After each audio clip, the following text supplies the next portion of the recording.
Shalom, bagaimana kabarnya? Saya harap saudara hari ini dalam keadaan sehat. Mari kita duduk di hadapan Tuhan hari ini dan mencoba untuk mendengar apa pesan Tuhan hari ini.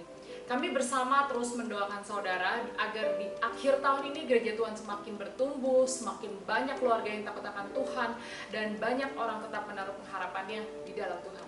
Sudah siapkah saudara untuk menerima firman Tuhan? Mari kita satu hati di dalam doa. Terima kasih Tuhan untuk kesempatan hari ini. Hamba mau berdoa Tuhan biar firman yang ditabur Tuhan menjadi benih yang subur Tuhan, sehingga bisa berbuah dalam kehidupan mereka, menjadi buah yang manis Tuhan, sehingga hasilnya juga bisa dinikmati orang. Terima kasih Tuhan, dalam nama Yesus, amin. Kita mungkin sering mendengar ada orang yang beranggapan bahwa yang penting saya jadi orang baik, taat beribadah, dan saya tidak ganggu orang lain, maka saya akan baik-baik saja. Saya pasti akan masuk dalam kerajaan surga. Apakah hal ini benar? Apakah hanya dengan berbuat baik kepada orang lain, kemudian tidak mau menyinggung orang lain, dan rajin beribadah, rajin pelayanan di gereja membuat saudara otomatis masuk dalam kerajaan surga? Hari ini saya beri judul Kebaikan Tuhan atau Goodness of God. Apa sih itu kebaikan Tuhan dan apa hubungannya dengan kerajaan surga? Di Markus 10 ayat 17 menceritakan suatu hari Yesus dengan murid-muridnya tiba di seberang sungai Yordan, yaitu di Yudea. Jadi pada waktu Yesus baru sampai, sudah begitu banyak orang berbondong-bondong mengikuti Yesus. Ada yang minta disembuhkan penyakitnya, kemudian ada juga seorang pemimpin yang bertanya kepada Yesus. Pemuda ini berlari-lari untuk ketemu Yesus dan berlutut di depan Yesus dan bertanya, "Guru yang baik, apa yang harus kuperbuat untuk memperoleh hidup yang kekal?" Kalau dari sudut pandang orang yang melihat, kelihatannya pemuda ini bukan hanya kaya secara materi, dia punya otoritas, dia punya power, dan masih muda, tapi sangat rohani. Mungkin kalau ada wanita di dekat sana kelihatannya, wah ini perfect man banget nih ya. Pada saat dia katakan guru yang baik, berarti dia menganggap bahwa Tuhan itu baik dan pasti secara moral juga sempurna. Kemudian apa yang Yesus katakan di Markus 10 ayat 18, "Mengapa kamu mengatakan aku baik?" Tanya Yesus. "Tidak seorang pun yang baik kecuali Allah." Kenapa Yesus menjawab seperti ini? Karena Tuhan mengetahui bahwa pada saat dia bilang guru yang baik, bukan berasal dari kedalaman imannya kepada Tuhan atau dari pengertian dia bahwa benar Yesus itu baik. Kata Yesus, tidak seorang pun yang baik kecuali Allah. Pengertian baik atau good itu di dalam Alkitab adalah sesuai dengan karakter Allah. Kalau kita sekarang mungkin bisa bilang, wah stick ini very good, enak, dia ini my good friend, atau it's a good performance, bagus banget penampilannya. Semua yang kita bilang good atau baik itu tidak sempurna. Suatu saat yang kita bilang baik itu bisa jadi tidak baik lagi. Tapi karakter Allah yang baik itu sempurna dan konsisten.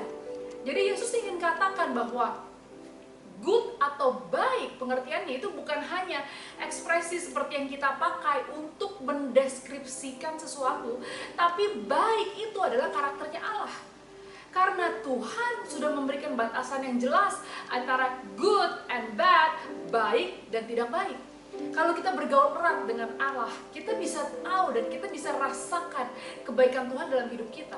Makanya kita sering dengar, God is good all the time. All the time, God is good, gitu ya. Mungkin ada yang tidak setuju. Sepertinya saya tidak merasakan kebaikan Tuhan dalam hidup saya. Kalau God is good, kenapa dia izinkan anggota keluarga saya ada yang meninggal? Kenapa dia izinkan financial saya, keluarga saya sulit? Kenapa pekerjaan atau bisnis saya struggle? Kenapa saya mengalami cobaan ini? Kita mungkin bisa menyalahkan Tuhan atas apa yang terjadi kepada kita, sehingga saudara berpikir, saya tidak butuh Tuhan, tapi saya butuh uang atau mamon.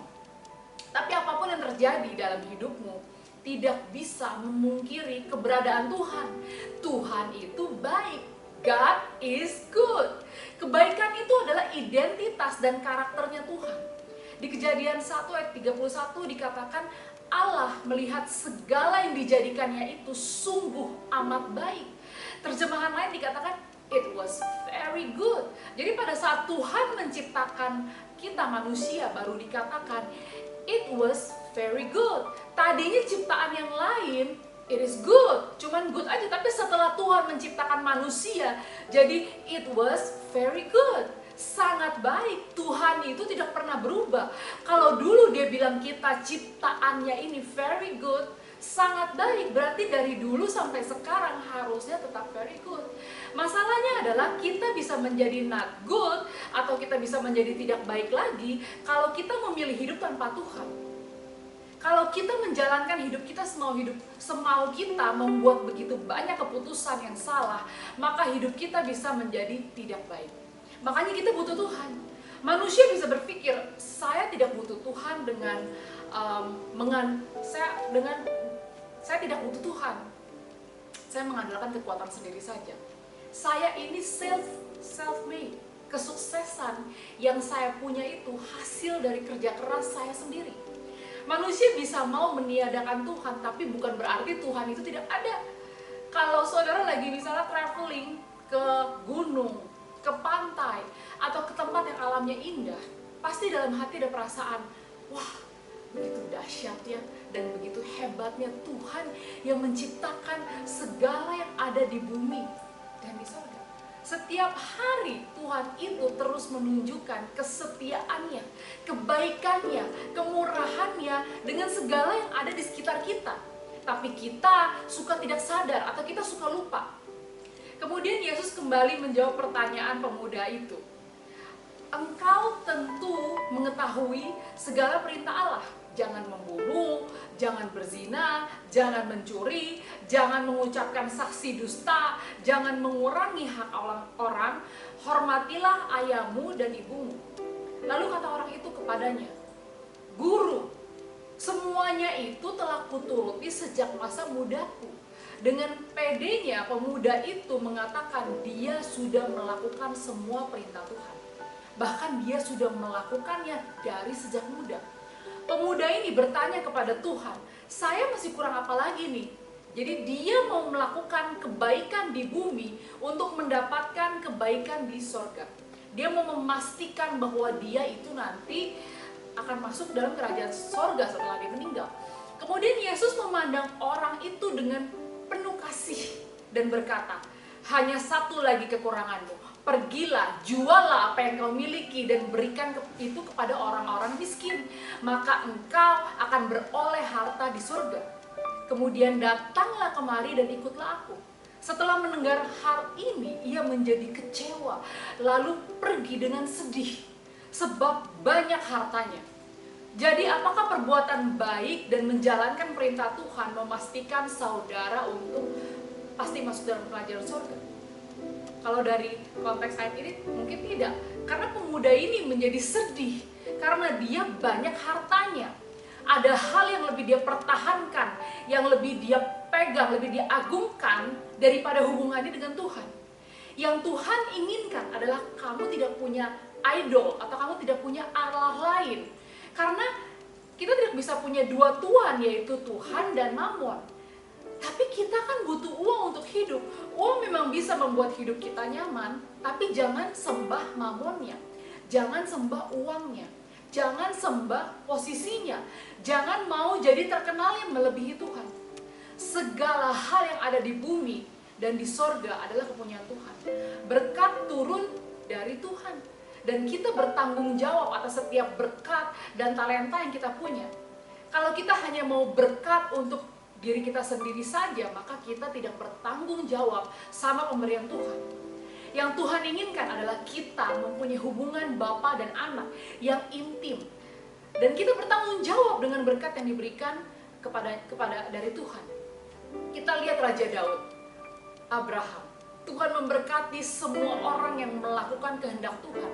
Tapi bukan berarti hidup tidak ada yang namanya ujian. Ujian datang dari Tuhan, tapi cobaan datang dari si jahat. Yang Tuhan inginkan bukan hanya melakukan rutinitas agama atau hanya melakukan perbuatan baik, tapi kita lakukan segala sesuatu itu untuk menyenangkan hati Tuhan. Mungkin ada yang hafal semua ayat Alkitab, tapi apakah kita melakukannya? Apakah kita sudah menjadi pelaku firman? Yang Tuhan inginkan adalah pada saat kita menjadi pengikut Yesus, kita bisa finish strong, kita setia sampai garis akhir, sehingga tidak ada hal apapun yang di bumi ini yang menghalangi kita untuk masuk dalam kerajaan sorga. Sejak kita jatuh dalam dosa, kita yang tadinya very good menjadi not good. Kita butuh Tuhan. Kebaikan Tuhan adalah salah satu karakternya Tuhan yang bisa menolong kita. Tuhan tidak bisa tidak baik, dan Tuhan ingin melepaskan berkat atas hidupmu. Untuk bisa merasakan kebaikan Tuhan, kita harus mau jadi pengikut Tuhan yang setia. Lakukan apa yang jadi kehendaknya, bukan kehendak kita. Kita menjalankan perbuatan baik, kita menjalankan ibadah kita bukan untuk memastikan tempat kita di sorga, tapi karena kita mengasihi Tuhan lebih dari apapun yang ada di dunia. Izinkan saya berdoa untuk saudara. Terima kasih Tuhan untuk firman-Mu Tuhan. Hamba-Mu berdoa pada pagi hari ini biar ada pembukaan hati dan pikiran Tuhan, sehingga mereka bisa mengasihi Tuhan lebih daripada mamon, lebih daripada posisi, lebih dari ketenaran, lebih dari apapun yang ada di bumi ini yang menghalangi mereka masuk dalam kerajaan surga. Terima kasih Tuhan, biar setiap anak-anak-Mu saat ini bisa diberikan suatu pengharapan yang baru.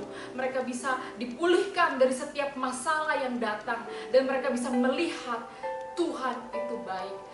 The goodness of God selalu ada dalam hidup mereka. Di dalam nama Yesus, amin. Thank you for watching. Tuhan Yesus memberkati. See you next week.